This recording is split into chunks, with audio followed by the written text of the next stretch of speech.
ಎಲ್ರಿಗೂ ನಮಸ್ಕಾರ. ಇನ್ಫೋಸ್ಟ್ರೀಮ್ ಯೂಟ್ಯೂಬ್ ಚಾನಲ್ಗೆ ಮತ್ತೊಮ್ಮೆ ಸ್ವಾಗತ. ಈ ವಿಡಿಯೋದಲ್ಲಿ ನಾವು ಇನ್ನೊಂದು ಪ್ರಾಬ್ಲಮ್ ಅನ್ನ ಡಿಸ್ಕಸ್ ಮಾಡ್ತಾ ಹೋಗೋಣ. Hypothesis testing under Z test. So question ಏನ್ ಕೇಳ್ತಾ ಇರೋದು, A machine produces 25 defective articles in a batch of 400.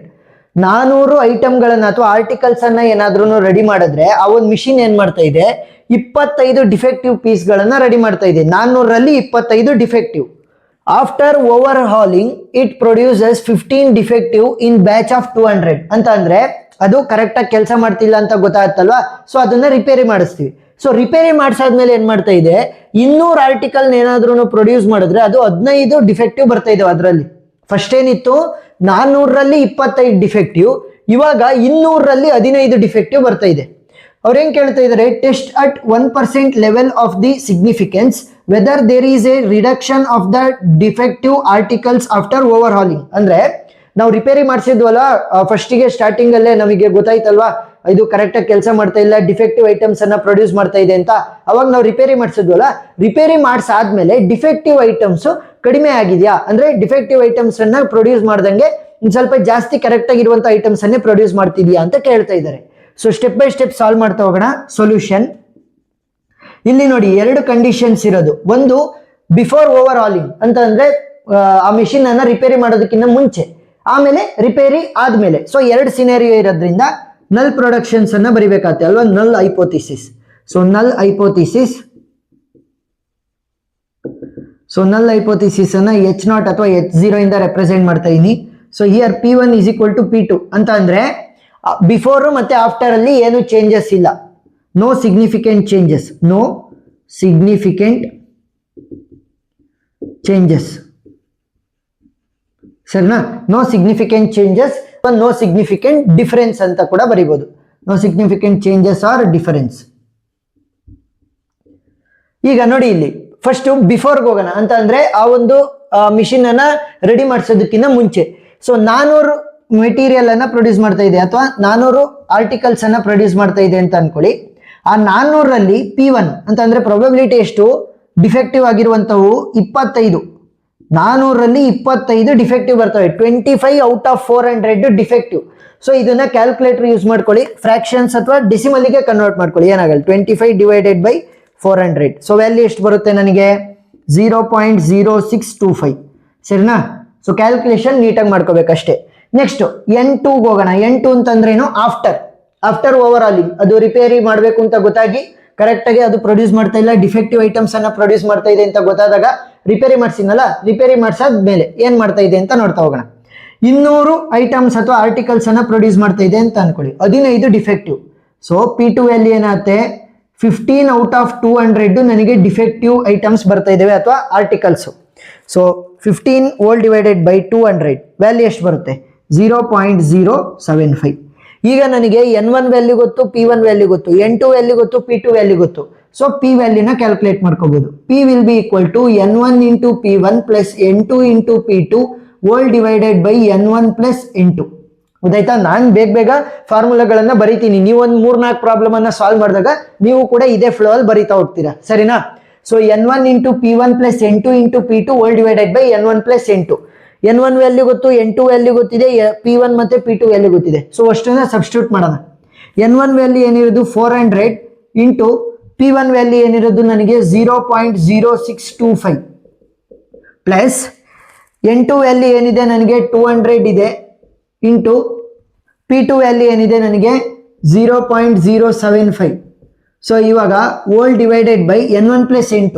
N1 value 400 plus N2 value 200. P will be equal to, first numerator ಅನ್ನ ಕ್ಯಾಲ್ಕುಲೇಟ್ ಮಾಡ್ಕೊಳ್ಳಿ. 400 into 0.0625 plus 200 into 0.075. So value ಎಷ್ಟಾಗುತ್ತೆ ನಮಗೆ, 40 ಬರುತ್ತೆ. So 40 whole divided by 400 plus 200 ಅಂತ ಅಂದ್ರೆ 600 ಆಯ್ತು.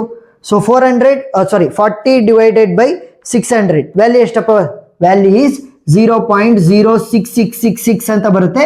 0.067 ಅಂತ ಬರ್ಕೊಳ್ಳೋಣ. ಸರಿನಾ? 6666 ಅಂತ ಕಂಟಿನ್ಯೂ ಆಗಿ ಬರ್ತಾ ಹೋಗುತ್ತೆ. ಸೊ 0.067. ಸರಿನಾ? ಎಸ್. ಸೊ ನೆಕ್ಸ್ಟ್ Q ವ್ಯಾಲ್ಯೂನ ಕ್ಯಾಲ್ಕುಲೇಟ್ ಮಾಡೋಣ. ಯಾವ ರೀತಿ Q ವ್ಯಾಲ್ಯೂ ಕ್ಯಾಲ್ಕುಲೇಟ್ ಮಾಡೋದು, 1 ಮೈನಸ್ P. ಗೊತ್ತಾಯ್ತಾ? ಸೊ 1 ಮೈನಸ್ P ಮಾಡಿದ್ರೆ Q ವ್ಯಾಲ್ಯೂ ಸಿಗುತ್ತೆ. So q is equal to 1 minus p value ಎಷ್ಟಿದೆ 0.067. So q value will be equal to, so substitute ಮಾಡಿ 1 minus 0.067. ಸೊ ವ್ಯಾಲ್ಯೂ ಎಷ್ಟು ಬರುತ್ತೆ ನಮಗೆ 0.933. ಈಗ p ವ್ಯಾಲ್ಯೂ ಗೊತ್ತಿದೆ, q ವ್ಯಾಲ್ಯೂ ಗೊತ್ತಿದೆ. ಸೊ ಎರರ್ ಇ ವ್ಯಾಲ್ಯೂನ ಕ್ಯಾಲ್ಕುಲೇಟ್ ಮಾಡೋಣ. ಎರರ್ ಇ ಅಂತಂದ್ರೇನು error. So which will be equal to root of p into q into 1/n1 plus 1/n2. ಗೊತ್ತಾಯ್ತಾ ಯಾವ ರೀತಿ ಸಾಲ್ವ್ ಮಾಡೋದು ಅಂತ? Error E will be equal to root of p into q into 1/n1 plus 1/n2. So substitute ಮಾಡ್ತಾ ಹೋಗಿ values ಏನಾಗುತ್ತೆ, root of p value ಎಷ್ಟು ಬಂದಿದೆ ನನಗೆ 0.067 ಇಂಟು q ವ್ಯಾಲ್ಯೂ ಏನು ಬಂದಿದೆ 0.933 ಇಂಟು 1/n1. n1 ವ್ಯಾಲ್ಯೂ ಏನಿರೋದು ನನಗೆ 400 ಇದೆ, plus 1/n2 value. n2 value ಎಷ್ಟಿರೋದು ನನಗೆ, n2 ವ್ಯಾಲ್ಯೂ ಇಸ್ 200. ಸೊ ಇವಾಗ ಕ್ಯಾಲ್ಕುಲೇಟ್ ಮಾಡ್ತಾ ಹೋಗಿ ಈ value will be equal to root of p ಮತ್ತೆ q ಹಂಗೆ ಬರ್ಕೊಳ್ಳಿ 0.067 ಇಂಟು 0.933 ಇಂಟು, ಸೊ ಇದನ್ನ ಸಾಲ್ವ್ ಮಾಡ್ಕೊಳ್ಳೋಣ. 1/400, 1 divided by 400 plus 1 divided by 200. So value ಎಷ್ಟು ಬರುತ್ತೆ ನಮಗೆ 7.5 ಇಂಟು 10 ಪವರ್ ಮೈನಸ್ 3 ಬಂತು. ಏನು 7.5 ಇಂಟು 10 ಪವರ್ ಮೈನಸ್ 3 ಬಂದಿದೆ. ಸೊ ಈಗ ಇದು ಅಷ್ಟೂ ಕೂಡ ಕ್ಯಾಲ್ಕುಲೇಟರಲ್ಲಿ ಆಗ್ತಾ ಹೋಗೋಣ. ರೂಟನ್ನು ಫಸ್ಟ್ ಹಾಕೊಳ್ಳಿ. Root of 0.067 into 0.933 into 7.5 into 10 power minus 3. So value ಎಷ್ಟು ಬಂತು ನಮಗೆ, ಈ value will be 1.811 into 10 power minus 3. ಗೊತ್ತಾಯ್ತಾ? ಸೊ ಎರರ್ ವ್ಯಾಲ್ಯೂ ಎಷ್ಟು ಬಂತು 1.811 ಇಂಟು 10 ಪವರ್ ಮೈನಸ್ 3. ಈಗ ಇದನ್ನ ಯೂಸ್ ಮಾಡಿಕೊಂಡು ಝಡ್ ವ್ಯಾಲ್ಯೂನ ಕ್ಯಾಲ್ಕುಲೇಟ್ ಮಾಡೋಣ. ಝಡ್ ವ್ಯಾಲ್ಯೂ ಗೊತ್ತಾದ್ರೆ ನಾವಿಲ್ಲಿ ಕನ್ಕ್ಲೂಷನ್ ಅನ್ನ ಬರಿಬಹುದು. ಅಂದ್ರೆ ಏನು, there is a reduction of the defective articles after overhauling ಅಂತ ಕೇಳಿದ್ದಾರೆ. ಏನಾದ್ರೂ ಕೂಡ ರಿಪೇರಿ ಆದ್ಮೇಲೆ ಏನಾದ್ರೂ ರೆಡ್ಯೂಸ್ ಆಗಿದೆಯಾ ನಂಬರ್ ಆಫ್ ಡಿಫೆಕ್ಟಿವ್ ಆರ್ಟಿಕಲ್ಸ್ ಅಂತವ. ಸೊ ಅದು ಆಗಿದೆಯೋ ಇಲ್ವೋ ಅಂತ ನಮಗೆ ಡಿಪೆಂಡ್ ಆಗೋದು ಈ ಝಡ್ ವ್ಯಾಲ್ಯೂ ಮೇಲೆ. ಸೊ ಝಡ್ ವ್ಯಾಲ್ಯೂ ಯಾವ ರೀತಿ ಕ್ಯಾಲ್ಕುಲೇಟ್ ಮಾಡೋದು, p1 minus p2 whole divided by E. p1 value ಗೊತ್ತಿದೆ, ಏನದು p1 value 0.0625 minus p2 value ಏನಿರೋದು ನನಗೆ 0.075 ಹೋಲ್ ಡಿವೈಡೆಡ್ ಬೈ ಇ. ಈ ವ್ಯಾಲ್ಯೂ ಏನಿರೋದು ಈಗ ತಾನೇ ಜನರೇಟ್ ಮಾಡ್ಕೊಂಡಿದ್ವಿ 1.811 ಇಂಟು 10 ಪವರ್ ಮೈನಸ್ 3. ಸೊ ಅಷ್ಟೂ ಕೂಡ ಒಂದೇ ಸಲ ಕ್ಯಾಲ್ಕುಲೇಟರ್ ಅಲ್ಲಿ ಹಾಕಬೇಕು. ನ್ಯೂಮರೇಟರ್ ಅನ್ನ ಒಂದ್ಸಲಿ ಮಾಡ್ಬಿಟ್ಟು ಆಮೇಲೆ ಡಿನಾಮಿನೇಟರ್ ಅದೆಲ್ಲ ಬೇಡ, ಒಂದೇ ಸಲ ಕ್ಯಾಲ್ಕುಲೇಟರ್ ಅಲ್ಲಿ ಹಾಕಿ. 0.0625 minus 0.075 hole divided by 1.811 into 10 power minus 3 ಅಲ್ವಾ. ಸೊ ವ್ಯಾಲ್ಯೂ ಎಷ್ಟಾಗುತ್ತೆ ನಮಗೆ 0.0624 ಬಂತು. ಸೊ ಈಗ ನೋಡಿ ಝಡ್ ವ್ಯಾಲ್ಯೂ ಎಷ್ಟು ಬಂದಿದೆ 0.0624. ಇಲ್ಲಿ ನಮಗೆ ಕ್ವಶನ್ ಅಲ್ಲಿ ಏನ್ ಕೇಳ್ತಾ ಇದ್ದಾರೆ, 1% ಲೆವೆಲ್ಗೆ ಕ್ಯಾಲ್ಕುಲೇಟ್ ಮಾಡಪ್ಪ ಅಂತ ಕೇಳ್ತಾ ಇದ್ದಾರೆ. ಸೊ ಇಲ್ಲಿ ಬರೀತೀನಿ ನೋಡಿ, ಏನಾದ್ರೂ 5% ಲೆವೆಲ್ ಅಂತ ಕೇಳಿದ್ರೆ 1.96, 1% ಲೆವೆಲ್ ಅಂತ ಕೇಳಿದ್ರೆ ನಮಗೆ ಎಷ್ಟು ವ್ಯಾಲ್ಯೂ 2.58. ಸೊ ನೆನಪಿರ್ಬೇಕು ನೀಟಾಗೆ, ಏನಾದ್ರೂ 5% ಲೆವೆಲ್ ಕೇಳಿದ್ರೆ 1.96, ಸಾರಿ 5 ಏನಾದ್ರೂ 5% ಲೆವೆಲ್ ಕೇಳಿದ್ರೆ 1.96, 1% ಲೆವೆಲ್ ಕೇಳಿದ್ರೆ 2.58. ಈಗ ಏನಾದ್ರೂ ಇಷ್ಟಕ್ಕಿಂತ ಕಡಿಮೆ ಇದ್ರೆ ಝಡ್ ವ್ಯಾಲ್ಯೂ, ಸೊ ಈ ಒಂದು ಹೈಪೋಥಿಸಿಸ್ ಅಕ್ಸೆಪ್ಟ್ ಆಗುತ್ತೆ. ಅಕ್ಸೆಪ್ಟ್ ಆಗಿದೆ ಅಂತಂದ್ರೆ ನೋ ಚೇಂಜ್. ಏನು ಅಕ್ಸೆಪ್ಟ್ ಆಗಿದೆ ಅಂತಂದ್ರೆ ಪ್ರೀವಿಯಸ್ ಆಗಿ ಯಾವ ರೀತಿ ಇತ್ತು ಅದೇ ರೀತಿ ಇದೆ ಅಂತ ನಾವು ಬರಿಬೇಕಾಗತ್ತೆ. ಏನಾದ್ರೂ ಕೂಡ ಜಾಸ್ತಿ ಇದ್ರೆ, ಈಗ ಅವ್ರು ಕೇಳಿರೋದೆಷ್ಟು 1% ಲೆವೆಲ್ಗಲ್ವಾ, 1% ಲೆವೆಲ್ ಅಂದ್ರೆ 2.58 ಗಿನ ಝಡ್ ವ್ಯಾಲ್ಯೂ ಕಡಿಮೆ ಇರಬೇಕು. ಕಡಿಮೆ ಐತೆ ಅಂತಂದ್ರೆ ಈ ಒಂದು ಹೈಪೋಥಿಸಿಸ್ ಅಕ್ಸೆಪ್ಟ್ ಆಗ್ಬಿಟ್ಟು ಏನು ಚೇಂಜಸ್ ಆಗಲ್ಲ. ಸೊ ಓದ್ಸಲ್ಲಿ ಏನಿತ್ತು ಅದೇ ಇದೆ ಇವಾಗ್ಲೂ ಕೂಡ, ಅಂದ್ರೆ ರೆಡಿ ಆದ್ಮೇಲೂ ಕೂಡ ಅಂತ, ರಿಪೇರಿ ಆದ್ಮೇಲೆ. ಅದೇ ಏನಾದ್ರೂ 2.58 ಗಿನ ಜಾಸ್ತಿ ಇದ್ರೆ ಝಡ್ ವ್ಯಾಲ್ಯೂ ಏನಂತ ಬರಿತೀವಿ, ಹೈಪೋಥಿಸಿಸ್ ರಿಜೆಕ್ಟ್ ಆಗಿದೆ ಅಂತ, ಅಂದ್ರೆ ಏನಾಗಿದೆ ಇಲ್ಲಿ ಚೇಂಜಸ್ ಆಗಿದೆ. So reduction of the defective articles ಅಂತ ಬರಿಬೋದಿತ್ತು. ಸೊ ಝಡ್ ವ್ಯಾಲ್ಯೂ ಎಷ್ಟಿರೋದು ನನಗೆ, ಝಡ್ ವ್ಯಾಲ್ಯೂ 0.0624 ಇದೆ, ವಿಚ್ ಇಸ್ ಲೆಸ್ ದೆನ್ 2.58 ಅಲ್ವಾ. 2.58 ಏನಕ್ಕೆ 1% ಕೇಳಿರೋದು. So Z value is less than 2.58. So ಇವಾಗ ಏನಂತ ಬರೀತೀವಿ, ಅಕ್ಸೆಪ್ಟ್ ಆಗ್ತಾ ಇದೆ ಈ ಒಂದು ಹೈಪೋಥಿಸಿಸ್ ಅಂತ. ಅಂತಂದ್ರೆ since the Z value is less than 2.58, the hypothesis is accepted.